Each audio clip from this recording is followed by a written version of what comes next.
आज जो कहानी मैं आपको सुनाने जा रहा हूँ वो कोई कल्पना नहीं है। ये एक सच्चा अनुभव है जहाँ डर और आश्चर्य एक साथ चलते हैं। ये कहानी है राजशाही के एक दूरस्थ गांव की, जहाँ एक भयानक अकाल के समय एक अलौकिक शक्ति मानव रूप में प्रकट हुई। वो कोई इंसान थी या किसी दूसरी दुनिया की परी? आज आप जानेंगे उस कहानी का पहला अध्याय। ये 1960 के दशक के अंत की बात है। राजशाही जिले का एक सुदूर गांव जिसका नाम था नवनगर। ये एक छोटा सा घना आबादी वाला गांव था, जहां टिन की छत और मिट्टी की दीवारों से बने घर थे।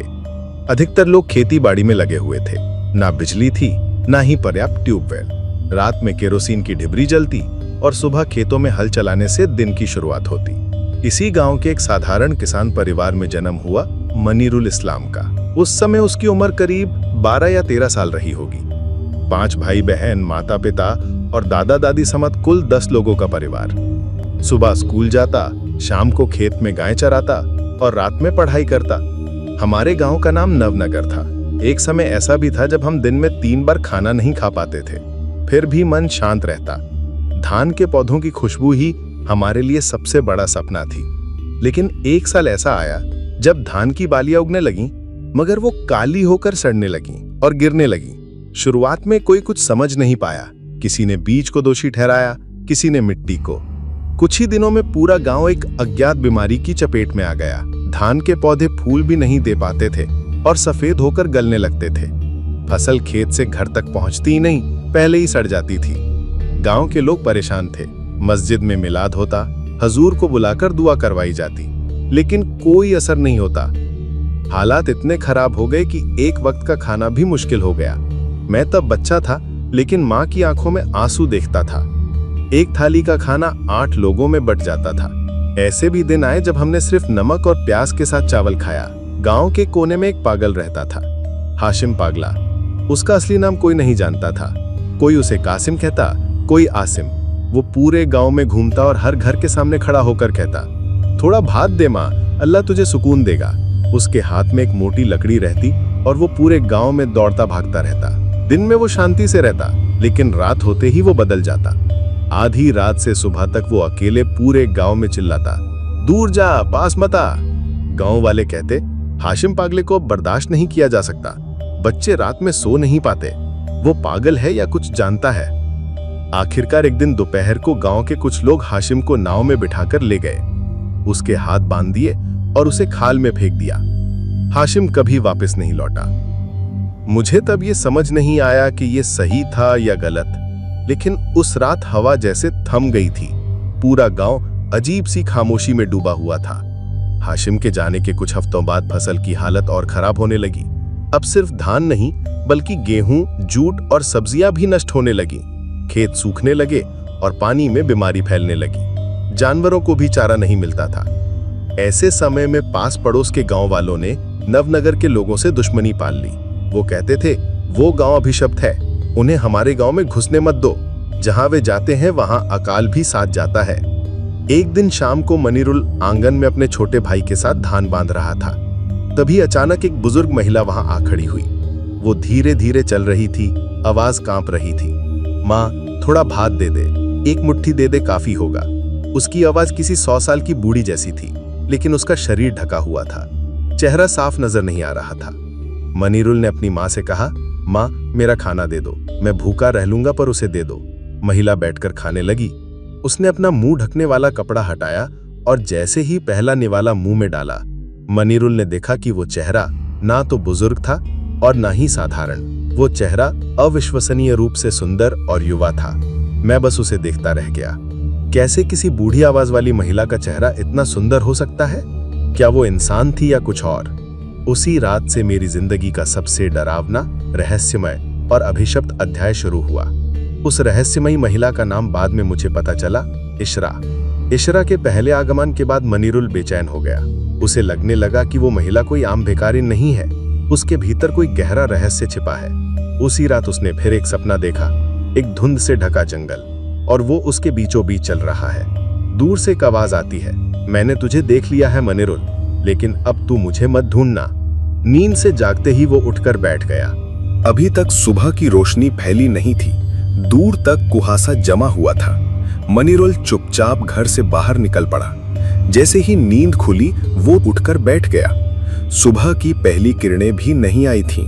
दूर तक धुंध फैली हुई थी।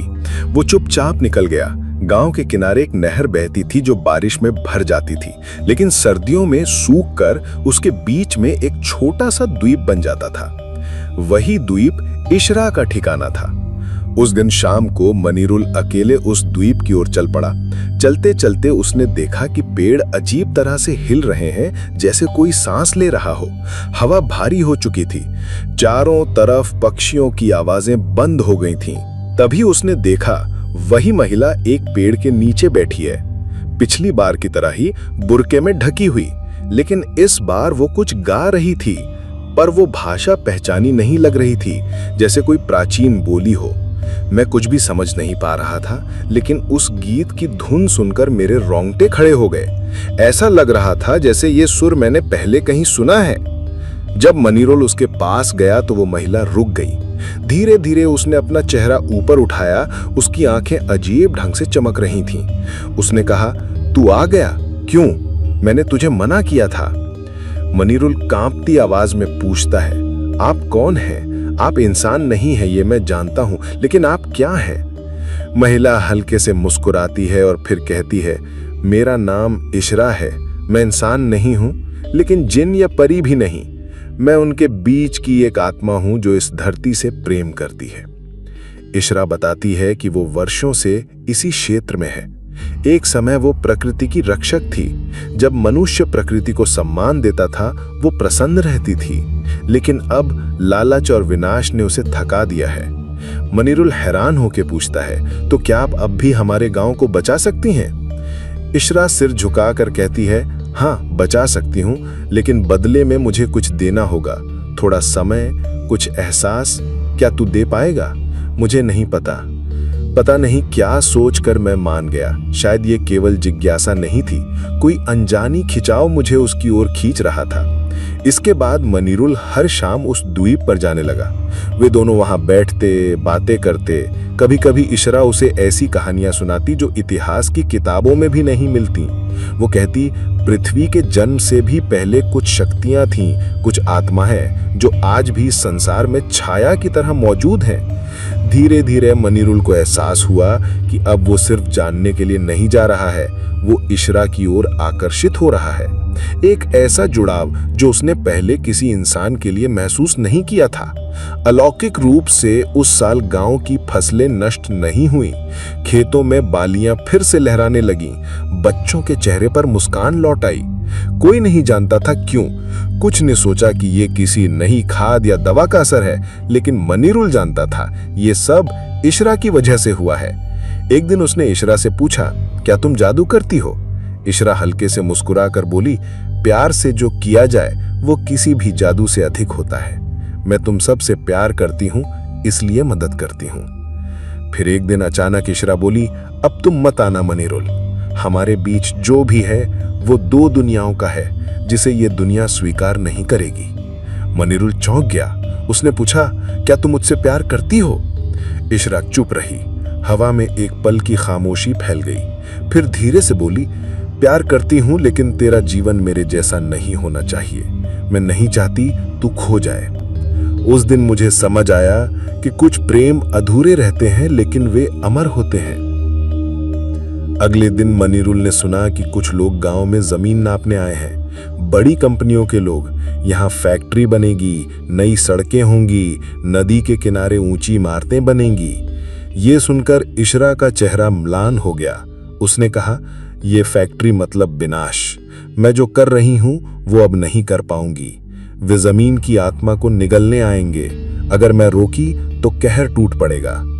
1970 की शुरुआत में गांव के दक्षिणी छोर की एक उपेक्षित जमीन को अचानक घेर लिया गया। कुछ लोग सफेद कुर्ते में आए, साथ में कुछ विदेशी चश्मा पहने आधुनिक लोग भी थे। वे जमीन खोदने लगे, निशान लगाने लगे और कुछ परिवारों को बुलाया गया। मैं जानता था इस विकास के नाम पर विनाश आ रहा है। उस दिन इशरा के चेहरे पर डर दिखा। उसने कहा, प्रकृति का संतुलन बिगड़ जाएगा। मैंने उन्हें रोकने की कोशिश की। मनीरुल द्वीप पर गया और इशरा को सब कुछ बताया। उसका चेहरा गंभीर था। उसने कहा, वे तुम्हें बचाने नहीं आए हैं, वे आए हैं जमीन को निगलने, पेड़ों को काटने और हवा को जहर बनाने। मनीरुल ने पूछा, क्या तुम उन्हें रोक नहीं सकती? इशरा ने जवाब दिया, मैं उनके खिलाफ सीधे कुछ नहीं कर सकती, लेकिन कोशिश करूंगी। लेकिन अगर ये मेरी शक्ति की सीमा से बाहर हुआ तो इस गांव पर सबसे पहले कहर टूट पड़ेगा। मनीरुल गांव का चौधरी बन गया था। मस्जिद के इमाम, स्कूल मास्टर, सभी को उसने समझाने की कोशिश की कि उस फैक्ट्री के पीछे कुछ रहस्यमय बात छुपी है, लेकिन किसी ने उसकी बातों पर विश्वास नहीं किया। उल्टा लोग उसका मजाक उड़ाने लगे। तू तो पागल हो गया है, एक लड़की से बात कर अब मौलवी बन गया है क्या? फैक्ट्री बनेगी तो काम मिलेगा, पैसा आएगा, गांव के लड़के लड़कियां ढाका में नौकरी पाएंगे। तू क्या सोचता है कि ये पुराने किस्से खाकर जिएंगे? लेकिन इसके बाद फैक्ट्री स्थल पर अजीब घटनाएं घटने लगीं। रात को पहरेदारों को अचानक स्लीप पैरालिसिस हो जाता। वे जागना चाहते लेकिन हिल भी नहीं सकते। खुदाई करते वक्त मशीनें बार बार खराब हो जाती। कुछ मजदूरों ने दावा किया कि उन्होंने एक रहस्यमयी साया देखा। भाई, मैंने खुद देखा। सफेद कपड़े पहने एक औरत पेड़ के नीचे खड़ी थी। चेहरा साफ नहीं दिख रहा था, लेकिन उसकी आंखें लाल थीं।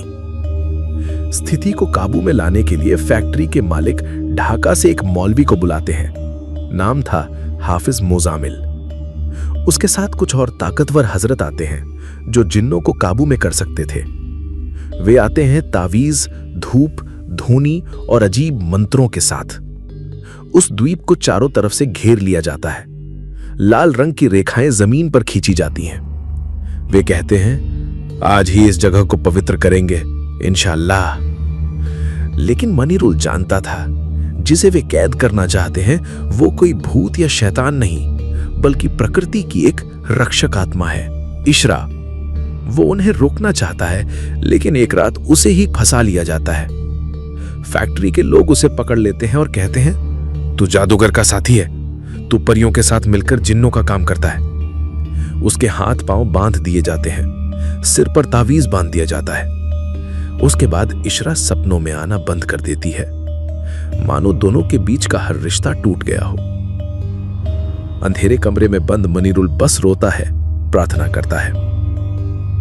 एक रात गहरे अंधेरे में अचानक एक रेखा सी चमक उठती है। उसी रोशनी से धीरे धीरे बाहर आती है इशरा, लेकिन अब उसकी आंखों में थकान थी और आंसू। वो कहती है, मैं नहीं कर सकी मनीरुल, उन्होंने मुझे जंजीरों में जकड़ लिया है। अब मैं तुम्हें और इस धरती को नहीं बचा सकती। लेकिन याद रखना, तुम अकेले नहीं थे, तुमने प्रेम करना सीखा है और एक दिन यही प्रेम सब कुछ वापस लौटाएगा। अगली सुबह गांव वाले देखते हैं कि फैक्ट्री की सारी पिलरें गिर चुकी हैं, जमीन फट चुकी है, मशीनें एक ही रात में जंग खा गई हैं।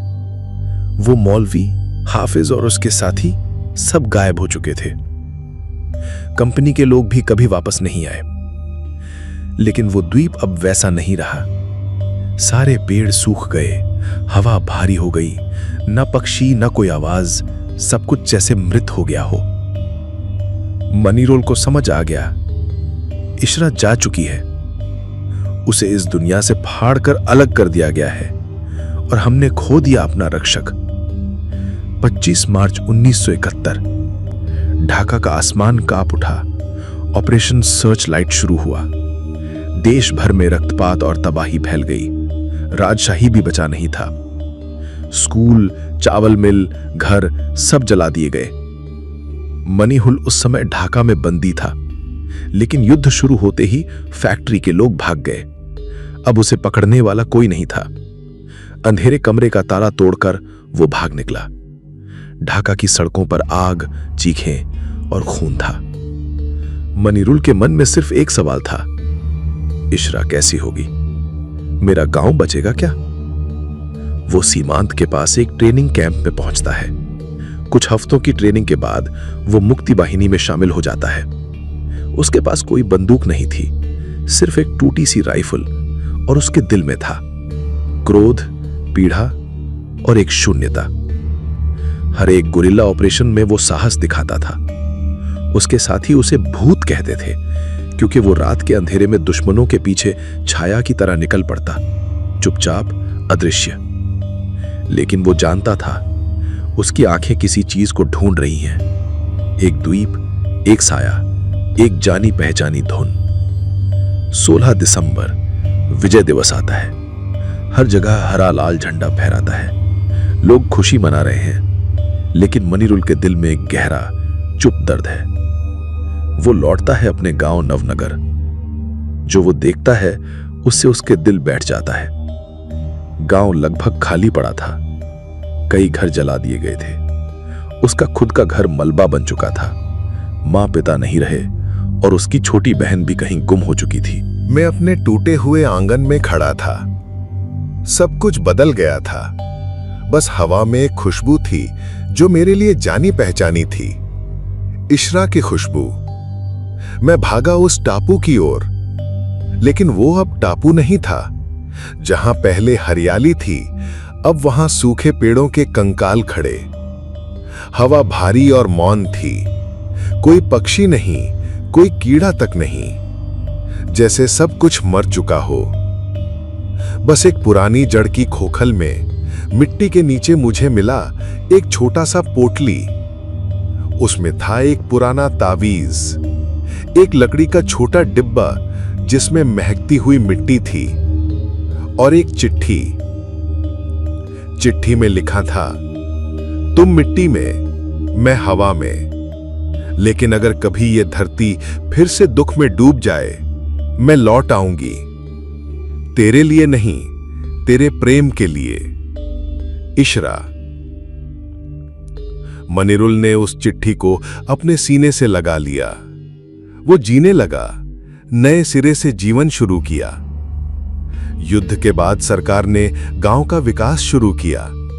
उसने एक स्कूल बनाया, किसानों को प्रशिक्षण दिया। लेकिन हर साल एक दिन 16 दिसंबर वो अकेला जाकर उस टापू पर बैठता, आंखें बंद करता। उसके सामने हवा बहती, जैसे कोई धीरे से कुछ कह रहा हो। मेरे जीवन में कई युद्ध थे, लेकिन सबसे बड़ा युद्ध था खुद पर विश्वास करने का। आज भी मैं मानता हूं, इशरा थी। वो थी रोशनी, वो थी प्रेम। अब वर्षों बाद मनीरुल एक वृद्ध हो चुका है। उसके बाल सफेद हैं, शरीर झुक गया है, लेकिन दिल अब भी जवान है। उसके पोते पोती कभी कभी पूछते, दादू, क्या आपने सच में किसी परी से बात की थी? वो मुस्कुरा कर कहता, मैंने किससे बात की ये मैं नहीं जानता, लेकिन मैं जानता हूं वो एक दिन जरूर लौटेगी। अगर ये धरती फिर से रोई तो वो हवा बनकर लौट आएगी।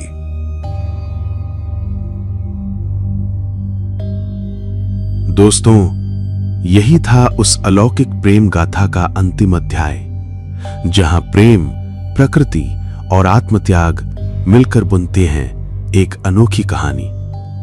इशरा जा चुकी है, लेकिन उसकी छुअन अब भी नवनगर की हवा में बसी है, और मनीरुल वो अब भी इंतजार में बैठा है। आशा है ये कहानी आपको पसंद आई होगी। कमेंट में जरूर बताएं कौन सा हिस्सा आपके दिल को सबसे ज्यादा छू गया। और हां, सब्सक्राइब करना ना भूलें